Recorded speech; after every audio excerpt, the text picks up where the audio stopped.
नमस्कार दोस्तों, कैसे हो आप सब। आशा करती हूँ आप लोग ठीक होंगे। तो आज हम तीनों लोग सुनाएंगे आप सभी को चुटकुला गीत। तो सुनिएगा और बताइएगा कैसा लगा। बहुत ही प्यारा गीत है। तो देर न करते हुए चलिए सुनाते हैं।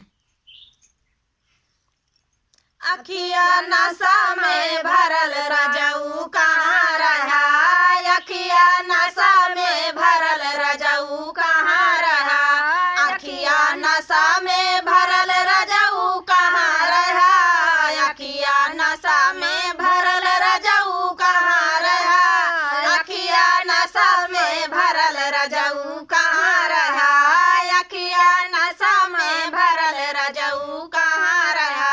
दुआरा पहेरी ओ सरवा महेरी, दुआरा पहेरी ओ सरवा महेरी, खात्या गंजवा कसम रजऊ कहाँ रहा, खात्या गंजवा कसम रजऊ कहाँ रहा, अखिया नशा में भरल रजऊ कहाँ रहा, अखिया नशा में भरल रजऊ कहाँ रहा।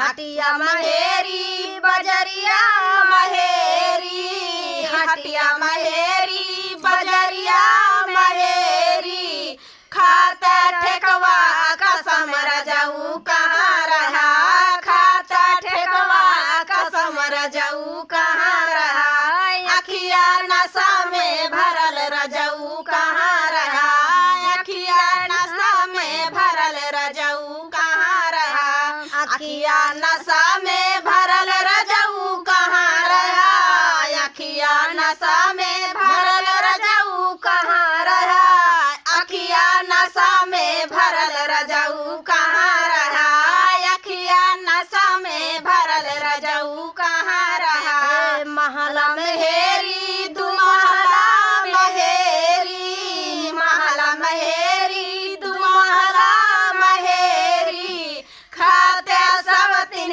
कसम रजऊ कहाँ रहा, खाते सब तीन कसम रजऊ कहाँ रहा, अखिया नशा में भरल रजऊ कहाँ रहा, अखिया नशा में भरल रजऊ कहाँ रहा।